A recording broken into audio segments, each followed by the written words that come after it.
So let me lay down this line over here. And it's always good to start your landscape by having this line. So if you are drawing a distance, this can be your horizon line where the sky and the ground meets.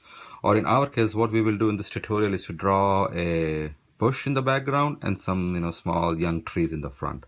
So for us, this is the line that defines the ground against which the bush is there, and in front of it we will define let's have 2 young trees. So this is a simple drawing. So let me start by putting down our young trees. And I mean, the main thing to always understand is that in your drawing, different elements, they have to be in proportion. So if we have a young tree, then we will draw it small to give that impression of the tree being young and not not a big full mature tree. And at the same time, the bush, it has to be in the proportion to the size of tree that we have drawn. So for our young tree, let me lay down a small trunk like this over here. And you can do your composition either with a pencil, or I prefer to do it straight with my pen, and I use a dotted line. So the good thing with the dotted line is that, if you make any mistake, you can simply, create a new one. And the dots, they don't give an impression of a solid line that stands in the way. So for our young tree, let me have, a bit of branching at the top. So this is how you can draw a simple young tree. And always try to make your trees interesting by using the branches that are a bit organic in shape. So for example, here I'm using a bit of curve like this, and then drawing a second line that completes the outline of that branch. So let me go ahead and draw the outline of the main branches of this young tree. So I'm happy with the trunk, so I can make it now solid. And over here I will go here and then continue drawing the outline of some of the main branches of this young tree. What I can do over here is to again draw a side branch, and again, as you can see, I'm just trying to give it some kind of interesting shape. So I'm using a shape like this, for example. So that defines a kind of branch. But you should not do it straight like this, because this is not really how the branches are. So they always have a bit of organic shape that is twisting and turning like this. So using shapes like that gives the drawing more interest. Now the other thing to keep in mind is that if a branch starts from inside the trunk, then the main trunk is not visible behind that branch. So again, let's say this is my main trunk, and if my branch is starting from inside the trunk, then this is how it will look. And what you need to keep in mind is that this main branch will not be visible over here in between the branch. So then your main branch will continue like this. So this is how you give the impression that the branch is starting from inside the trunk and not from the edges. So if I make it something like this, then it then this shows that this branch is either coming from the side or from somewhere from the back of this branch. So what I will do is I'll also have a small branch that is starting inside the trunk. So this is why I drew it a little bit inside, and then I complete its outline like this. And again, the good thing with the dotted line is that I can draw a branch starting inside, so it's so the trunk is not visible in there, which gives the right impression that we want. And let me go and make this a bit solid as well to give it the outline. And the other thing to also remember is that you need to give the branches an order. So for example, if this is my trunk and there is it divides into 2. If I draw it like this, then I don't know, if this branch is ahead of this branch or not. So sometimes they might have a perfect division, but usually the one branch is in front of the other. Then what you can do is you can extend it a little bit over here. So when you extend it in front, then this gives the appearance that this branch is in front and this is behind, because you have this small line that is coming in front. So always try to do those small things that gives the notion of the right order for the branches, and it makes the drawing more interesting as well. So let me add one more thin branch over here. And then what I can do is I can then simply add some more small things at the end, like this, for example, here, a bit over here. Then once you have drawn your main trunk and the branches, then at the end you can simply add some more of these thin twigs or branches that are very young, to just give it more interest. So there we have it, and I drew an outline of a very simple young tree, and we will see in a moment how I will shade its trunk and the branches. But for now, let me go ahead and add one more one more young tree over here. So the 2 of them will give it more interest. So, and then I will go ahead and draw another young tree over here. So this is the main, and then I'll draw its trunk. And as you can see, I drew it a bit smaller in size than this one. So because this is a little bit further out. So again, as the trees, they go out in distance, they become a bit smaller. And this small young tree is a bit closer. So I drew its trunk a bit bigger, but this trunk is smaller. And then I will make its branches also, smaller. So this gives the feel of, a young tree that is a bit further out in the distance. And again, over here, I just draw some branches. And as you can see, I'm also, again, using the shapes that are more interesting, right? Something like this, for example. It's always good to observe outside, especially in winter, when you can see those, branches, and you can observe its structure and, how they grow. And that gives a very good understanding of some of the different, shapes that you can use. And what I've done also is to have this branch cross this other one. And the other thing to always try to do is to give a clear indication of the order of branches. So for example, if I have this one branch and the other branch is crossing, then try to have what I call a discontinuity. So essentially, when this branch reaches this one in the front, then I break it a bit. So there's a white space here, right here. And what this white space does is that it gives a clear indication of the order of the branches. So this one is in front and the one that is broken is in the back. So if you don't do it, and in the shading, if you just kind of darken it like this, for example, then this just becomes a dark spot, and it doesn't really tell the viewer the order of branches. So it loses its depth. So to give that nice order and depth, always try to give the branches their order, in a sense, which one is in front and which is in back. And the way you do it is simply you create this discontinuity. So don't extend it all the way, and the mind interprets this branch that is broken as in the back. So again, so if this is in front and there's another one that is in back, then I would do something like this. So this is giving a clear indication of the order of branches, and essentially that gives a depth to your drawing.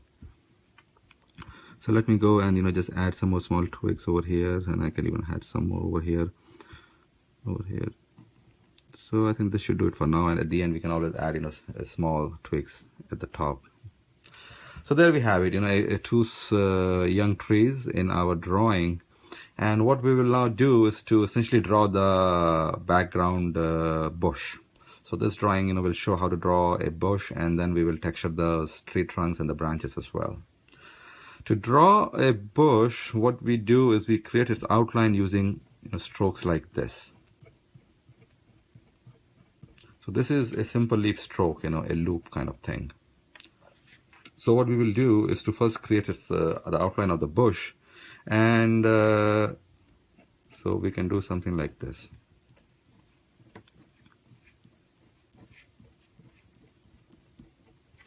So this is a very simple shape of a bush. In nature, when you see a bush, there'll be something like this. They're not flat, and they're also not a simple curve. So having an organic shape like this gives a feel for the bush. So that's what I did. I just created a simple shape, and what I will do now is to start adding some foliage to it. And you add the foliage again using the same leaf stroke. So you simply keep adding more of this stroke, and that will start to give an appearance of foliage to the bush. So let me start to do that. So I'm adding more of these leaf strokes, and the thing to again remember is to use a different orientation and different sizes for this. So don't make them all in the same like this. So here I'm somewhere in the side, somewhere at the back, down. It's like this. So this is the kind of how you see leaves in a bush. They're oriented in different directions, and they also have different sizes. There are some young leaves that are small and other bigger ones. So that's what I'm doing here. I'm again adding these simple leaf strokes or loops, as you can think of them, and giving an appearance of foliage.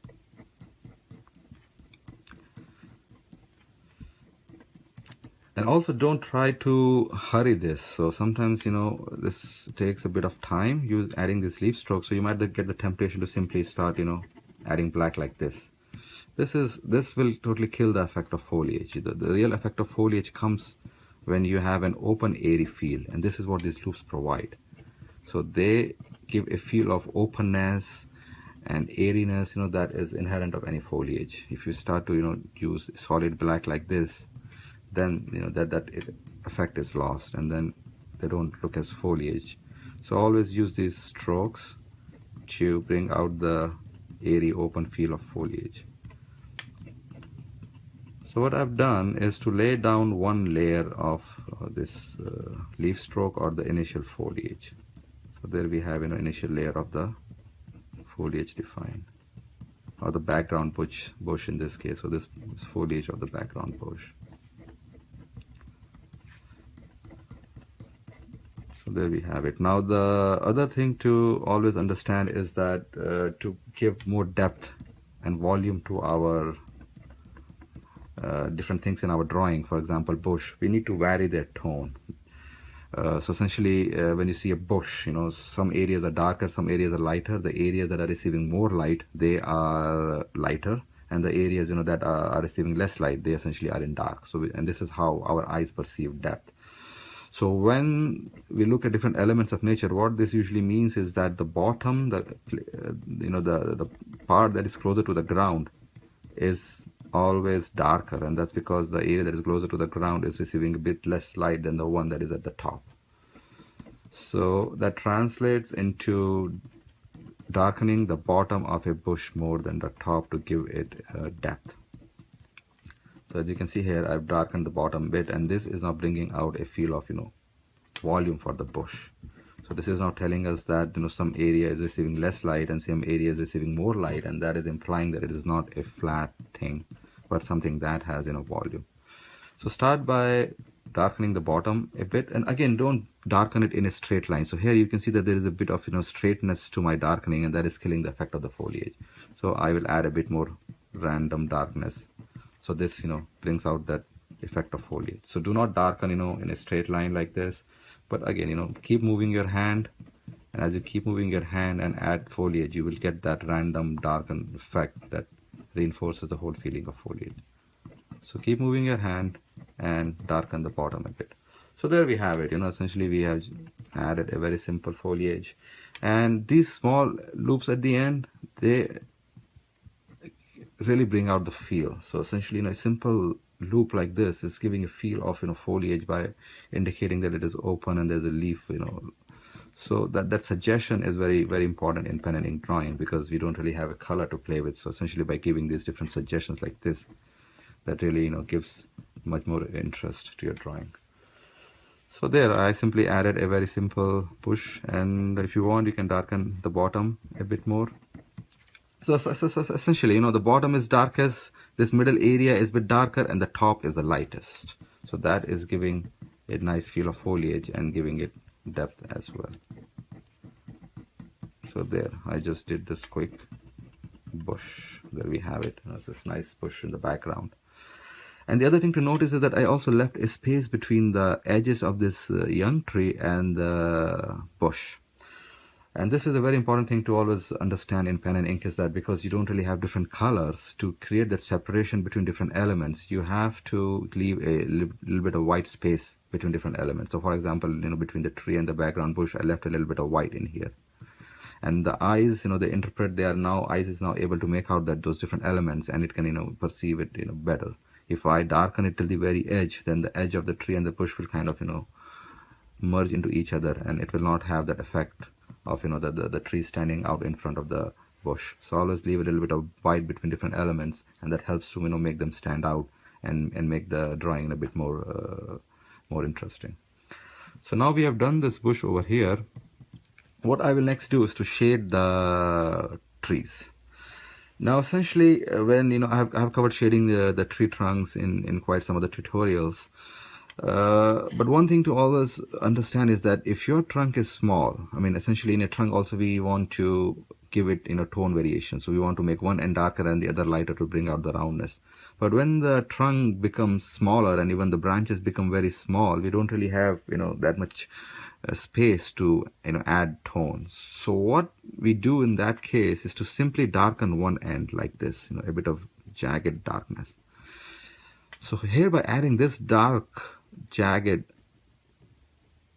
to one end, it acquires a feel of roundness or volume, and this is because this dark serves as an indication of the shadow end of this thing, and because this thing has light and a shadow end, it's giving an appearance of roundness. So that's the technique that we will use to do our young tree trunk and also the branches. So essentially I will start by simply adding a bit of jagged dark to the end. And as you can see, as I'm adding it, it is bringing out a bit of the roundness of the trunk and giving it a bit more of volume. So here, just by darkening one end, it acquires a bit of roundness and volume and gives it much more interest than just a bare outline. So that's what I'm doing. I'm just darkening one edge, and if you want, you can darken the other edge as well if you really have a bit thicker branch. But over here, I'll just darken the one end, and that will serve to bring out the roundness. And also remember to darken it in this jagged manner. So do not just make it like this. This flat darkening doesn't really bring out the feel of bark texture. So this kind of jagged darkening gives a more effect of bark texture. So that's what I've done. And when the branches become very thin like this one, all you can do is simply darken it, and also add the taper. So it's always very important to always add the taper to any twig or branch of a tree. And then I can simply use solid lines to add a bit more of small twigs that are at the end of any young tree. So like, for example, like this. Then I can have a solid thin branch coming out from here as well. Just play with it. Once you start drawing a young tree, just see what feels good and add, and create it. And this is where your creative instincts come in. And sometimes you would like to draw a bit over here and a bit over there, and just and that evolves, and in the end you have a tree that you had in your mind. So this is essentially I've done this first young tree. I've shaded it, and I'll use the same technique on the other young tree, but now in this case we have a bit more space or a bit more width to the trunk, because this is up close. So again, as it's closer to the viewer, the trunk is becoming bit bigger, and because we have a bit more space, what we will do is to use a stroke like this. These are small wiggly lines that intersect each other. So these are small horizontal and vertical wiggly lines. So this is essentially giving an illusion of bark texture or bark line. So again, do not use horizontal, do not use a cross like this, but use a wiggly line like this, wiggly line like this, like this, like this, like this. So that's what I will do for this trunk that is a bit closer.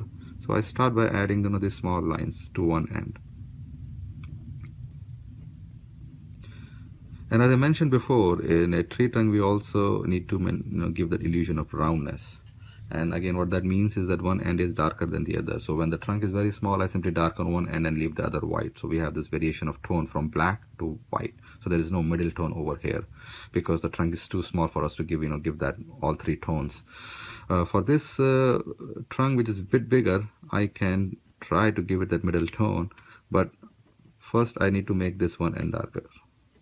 So I use the same stroke, these wiggly lines, and I added it more to one end to make it darker, and at the other end I kind of left it white.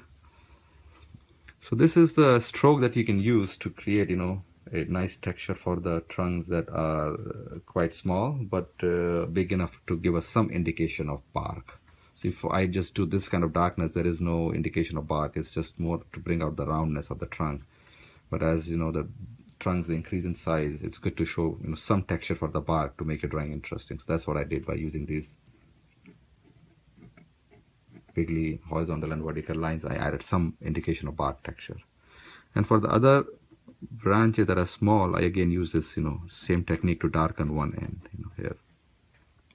And again here, as the trunk becomes smaller, then I just use the same technique of just darkening one end to bring its volume. So here again I'm just adding a bit of jaggedness. I'm not darkening it in a uniform manner, and that gives an impression of a branch or some kind of bark rather than just some rounded object.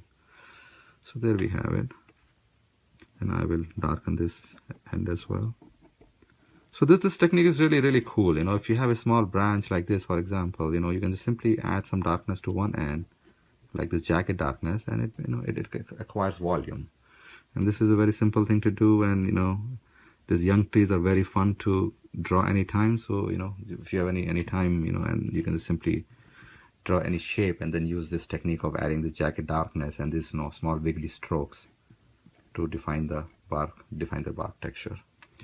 And then I will again go ahead and add some darkness over here for this one as well.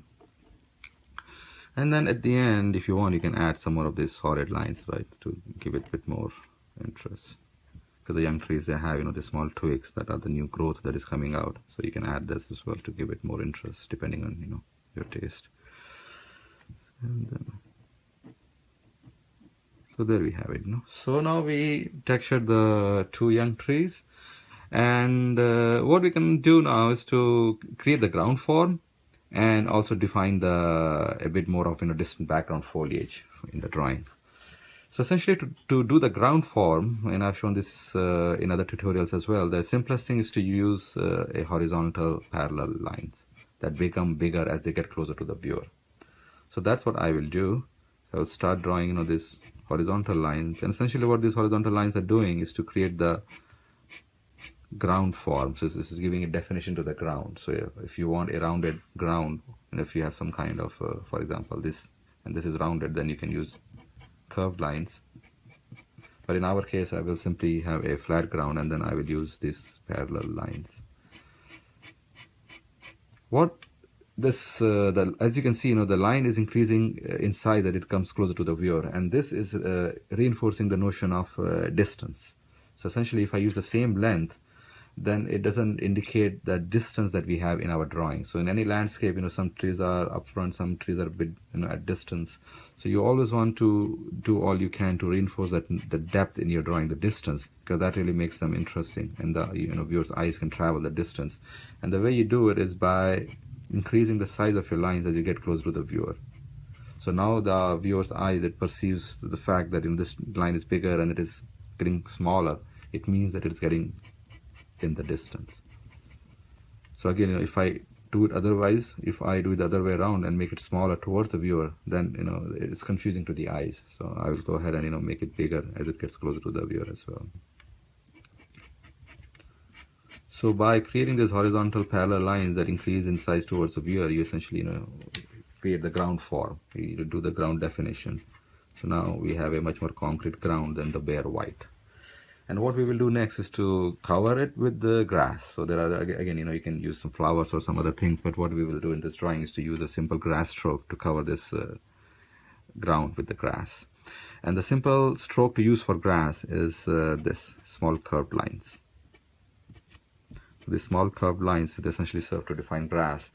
And again, the grass will also change its size with distance, to again reinforce the notion of perspective and distance. So the grass that is far out, you can use a very thin stroke like this. So this is the same stroke, but I'm using it making it small. So that gives a notion of grass that is far out. So for the grass that is closer to the bush, I will use that small stroke. So here I'm using small stroke, and as I get closer to the viewer, I start to make the grass stroke a bit bigger.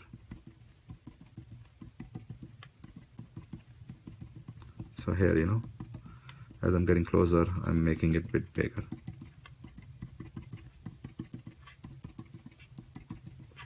So again, this changing the size of grass, it gives reinforces the notion of distance, and that makes the drawing much more interesting, because essentially in any landscape, it's the distance that the eyes travel, and as they take in different elements, that's what gives it interest, and that's what engages the viewer.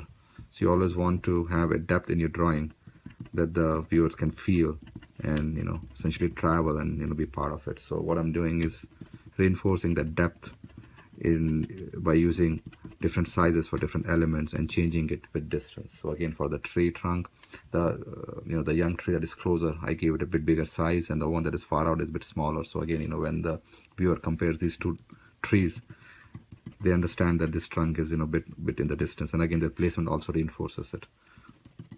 And then I'm doing the same with the grass over here, and then same with this horizontal parallel lines in the ground form. So on all those small little things, they are reinforcing the distance and making the viewer feel, the distance and the depth in your drawing. So again, here I am simply increasing the size of my grass as I get closer to the viewer. And the other thing to also notice is that I didn't cover the whole ground with the grass. So essentially in pen and ink, you have to give it suggestions. We simply provide enough strokes to give the suggestion of what it is, and then the viewer can comprehend and their mind can interpret appropriately. So here I just use a stroke a bit here, a bit there, and this is enough to give a feel of this ground as being grass covered. The last thing that we will do, or the second last actually, so the next thing that we will do is to ground these young trees. So here you can see that that we don't really have anything to suggest that that the trunk is grounded, and the easiest way to ground is to give it some darkness around this point where it goes in the ground, and this can be again done using the grass stroke. So what you can do is you can simply indicate that there is a big dense grass over here, and that serves to again very effectively ground that young tree. So here you have it by simply adding. So again what I'm doing is to add use this very small grass stroke that I use in the distance, and I'm giving some suggestion of some kind of foliage, be it grass, or you can have some flowers or wildflowers or what have you. But yeah, essentially adding this young grass stroke and making it a bit darker at the bottom serves to ground the trunk. So I'll do the same over here, but over here again I will use a bit bigger grass stroke because again we are closer to the viewer. So but the concept is the same, you're using more strokes to make it darker, and the easiest way to ground a trunk is to give a hint of darkness at that point. So this also serves to ground our second trunk as well. So there we have it, the two trunks are now grounded. And lastly, what we can also do is to also have a bit of the distant foliage as well that is behind the bush. So you can end at this point, but it's always good to have something in the very far far out that the eyes can travel to and rest on. And the easiest way to do it is to use these parallel lines at an angle. These lines in any landscape essentially indicate that something is out there, but it doesn't really say as to what it is, but it is very effective in giving a feel of distant foliage. So that's what I will do. I will simply add some of them over here, so it indicates that there's some foliage in the distance, and there's always gives a nice resting point for the eyes. So in a simple drawing like this, the eyes will travel, and they will take in the tree trunks, and then they will look at the bush, and it's always good to have something in the far out that kind of indicates in the distance that the eyes finally rest when they look at the drawing. And what I will do, so I drew this, so again keep the shape a bit organic like this, so I'm adding, that's the shape I'm using for the top of these lines. And one last thing that we can do is to also darken this area where these distant foliage lines meet with the bush. And this will again reinforce that notion that I mentioned earlier, which is that anything that has a form has a change of tone across it. So by darkening this, what it does is it gives the impression that the top, this is the top and this is a bit lower end. So the top receives the most light, so it is lightest, and the area that is further down towards the ground is receiving less light, so it is darker. So by again adding this little bit of darkening for this distant foliage near the bush, I'm giving it more interest and also giving it a bit more depth. So here I darkened the bottom of the, and then if you want you can add some more to bring out the top. So once you add a bit of darkness, if you lose your top, then you can add some more lines to bring out the top again. So here, so what I just did is to add a bit more darkness to the area near the bush, then the point where the bush and the distant foliage meet, and then the top is light, right? So that's again bringing out. So this is doing two things. This is making the bush stand out. So the top of the bush is light, right? So that makes the bush stand out against the distant foliage, and it also gives the distant foliage more volume and more depth and a nicer form. So there we have it. A quick landscape we put together in under half an hour. Just to recap, we started by drawing the tree trunks in outline, and then we drew the bush. We shaded the bush using the leaf strokes, and we added a bit more darkness to the bottom compared to the top to bring out the rounded form of the bush. For the tree trunks, when the trunks are small, just use this kind of jagged darkness at one edge to bring out its roundness. When the trunks are a bit bigger, you want to give some indication of trunk bark texture, and in that case, when the bark is quite small, you can use this kind of wiggly lines, and again make one end darker than the other, so that again gives a feeling of a bit of bark texture, and because there's a change in tone from dark to the light, it also gives a feeling of roundness. For the small trunks, just use the same technique of darkening one end to give it a bit more roundness. And finally, we define the ground form by using these horizontal lines where they increase in size as it gets closer to the viewer, and then we added the grass using this grass stroke. So hope you enjoyed it. Thanks. Bye-bye.